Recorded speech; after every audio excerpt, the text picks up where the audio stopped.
10 नवंबर 2005।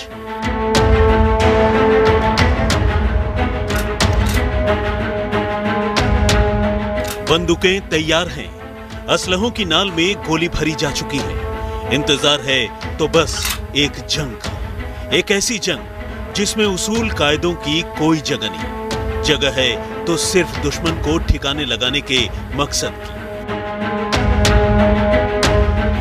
एक सियासी मगर खूनी जंग की सभी तैयारियां पूरी करके ये काफिला अपनी मंजिल की ओर बढ़ने लगा।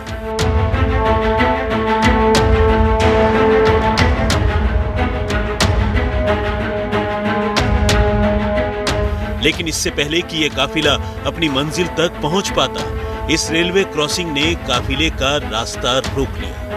काफिले में चल रही गाड़ियों में अचानक ब्रेक लगे ही थे कि पूरा इलाका गोलियों की आवाज से गूंज उठा। दर्जनों गोलियां एक साथ चली और देखते ही देखते पूरी सड़क खून से लाल हो गई। इस वारदात में वैसे तो 2 लोगों की मौत हुई, लेकिन इन दोनों में एक नाम ऐसा था जिसे सुनकर यूपी के छोटे से जिले ललितपुर में भूचाल आ गया। जी हां, यहां गोलियों से छलनी किया गया शख्स कोई आम इंसान नहीं, बल्कि यहां की रियासत का राजकुमार संजय सिंह बुंदेला उर्फ संजू था। वो संजू राजा जिसके खौफ से हवा भी अपना रुख बदल लेती थी, लेकिन आज वही राजकुमार गोलियों से छलनी होकर बेजान हो चुका था। दरअसल हुआ यूं कि राजकुमार संजय ललितपुर से जिला पंचायत का चुनाव लड़ रहे थे। इसी सिलसिले में वो अपने काफिले के साथ अपनी पत्थर की खानों का मुआयना करके महल की ओर लौट रहे थे और अचानक रास्ते में उनकी गाड़ी पर बंदूकधारियों ने हमला बोल दिया। इससे पहले कि राजकुमार कुछ समझ पाते, उनका जिस्म गोलियों से छलनी हो चुका था।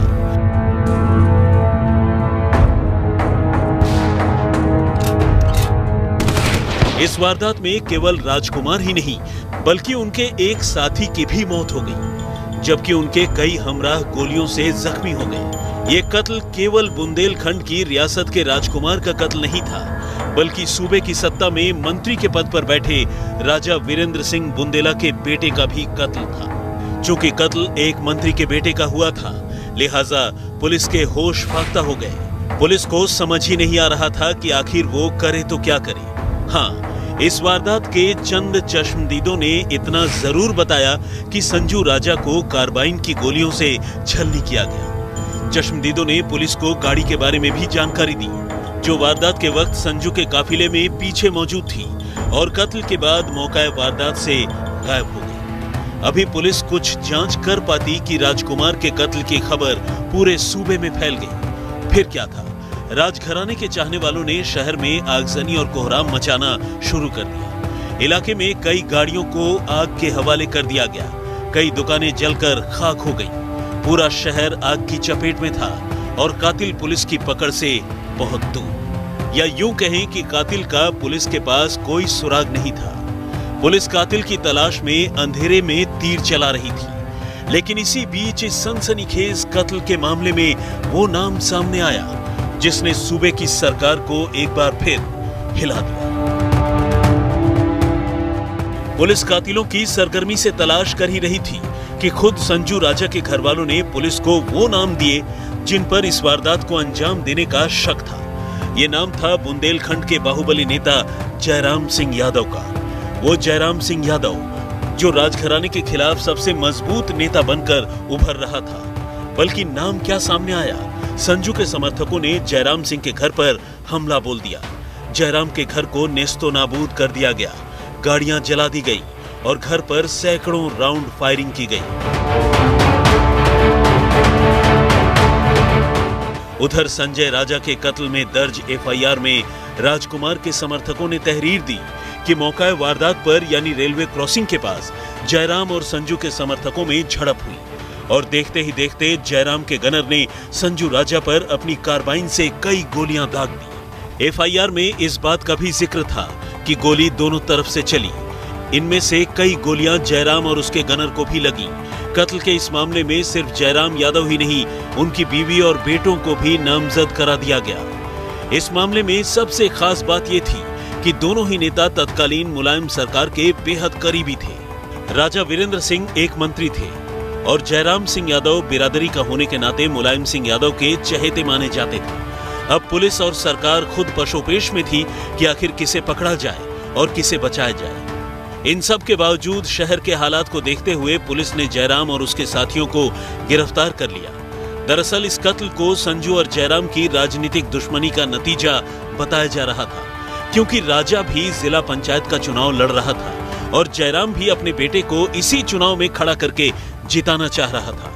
कहते तो ये भी हैं कि सरकार में बैठे कई लोग भीतर ही भीतर मंत्री के खिलाफ जयराम को शह दे रहे थे। यही वजह थी कि पुलिस ने मुकदमा तो दर्ज किया, लेकिन जांच इतनी लचर थी कि पहले ही मोड़ पर जयराम की पत्नी और बेटे को जांच से बाहर कर दिया गया। ऐसे में सवाल उठना लाजमी था कि जब दोनों बेकसूर थे तो पुलिस ने दोनों के खिलाफ बिना किसी जांच के एफआईआर दर्ज क्यों की? इस खूनी जंग को समझने के लिए इसकी बुनियाद में जाना बेहद जरूरी है। इस दुश्मनी की शुरुआत तब हुई जब जयराम ने बहुजन समाजवादी पार्टी छोड़कर अचानक मुलायम सिंह यादव का दामन थाम लिया।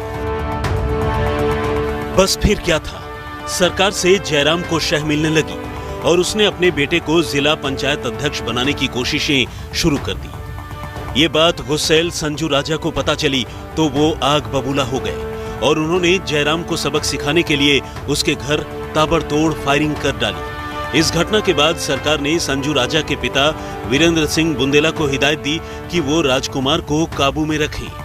यही नहीं, तब के सपा नेता शिवपाल यादव ने दोनों के बीच सुलह सफाई कराने की भी भरपूर कोशिश की, लेकिन तमाम कोशिशों के बावजूद दोनों पक्षों के बीच तनाव जारी रहा। मुकदमा जयराम यादव और बाकी 5 आरोपियों पर चल रहा था, जिन्हें अदालत ने जमानत पर रिहा कर दिया था। सवाल ये था कि आखिरकार संजू राजा का कत्ल किसने किया, तो इसका जवाब कुछ ऐसे सामने आया। जयराम यादव की सुरक्षा में तैनात गनर को भी पुलिस ने नामजद किया था। पुलिस ने यह दलील दी कि गनर की गोली से ही संजू और उसके साथी की मौत हुई। उधर संजू राजा के घर वाले ये साफ तौर पर कह रहे थे कि ये एक सोची समझी कत्ल की वारदात थी, जिसमें गनर को मोहरा बनाया गया। इस कत्ल की बारीकियों को समझने वालों का तो यहाँ तक कहना था कि यह कत्ल तत्कालीन उत्तर प्रदेश सरकार की मर्जी और इशारे पर हुआ। पूरे मामले में यह दिखाने की कोशिश की गई कि रेलवे क्रॉसिंग पर हुई मुठभेड़ में संजू राजा जयराम को मार देता, लिहाजा गनर ने आका की जान बचाने के लिए दुश्मन पर गोलियां चला दी। यही वो चाल थी जिसने अदालत में पुलिस के मुकदमे को कमजोर कर दिया। चूंकि इस वारदात में जयराम ने खुद को और अपने गनर को जख्मी साबित कर दिया, लिहाजा कानूनी तौर पर केस और कमजोर हो गया। दूसरी ओर अदालत में वो कागजात भी रखे गए जो ये साबित करते थे कि संजू राजा भी क्रिमिनल था और उस पर भी कई मुकदमे दर्ज थे। लेकिन कातिल को कातिल साबित करने के लिए हर कड़ी पुलिस मौका वारदात पर छोड़ती चली गई। सबसे पहला सवाल तो संजू की पोस्टमार्टम रिपोर्ट पर ही उठ गया। पोस्टमार्टम में यह कहा गया कि मरने वाले दोनों के जिस्म से कोई गोली बरामद नहीं हुई, तो आखिर गोलियां कहां गई? जी हां, ये वो सवाल हैं जो कत्ल करने वाले लोगों के लिए बेहद मददगार साबित हुए, क्योंकि गोली नहीं मिलने पर यह भी साबित नहीं होगा कि कत्ल के वक्त कौन सा हथियार इस्तेमाल किया गया, और अगर ये साबित नहीं हुआ तो ये भी साबित कर पाना मुश्किल है कि कातिल कौन था। पुलिस अपनी जांच में ये भी नहीं बता पाई कि अगर दोनों के बीच गोलीबारी हुई तो पहली गोली किसने चलाई, गोलियां और खोखों के बोर क्या थे, कौन सी गोली सरकारी और कौन सी गैर सरकारी असलहे से चलाई गई।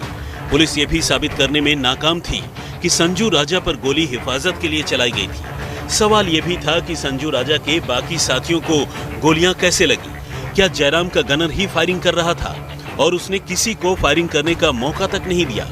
पुलिस गनर से जुड़ी किसी भी सबूत को कोर्ट में रखने में नाकाम रही। इस कत्ल से जुड़े इतने सवाल हैं जिनका जवाब पुलिस ने अदालत के सामने नहीं रखा, और शायद यही वजह है कि यह कत्ल आज तक संदेह की धूल में लिपटा हुआ है। साल 2018 में संजू राजा के कत्ल का मामला ये कहकर बंद कर दिया गया कि गनर ने अपना कर्तव्य निभाते हुए फायरिंग की थी, इसीलिए उसे कत्ल का दोषी नहीं माना जा सकता।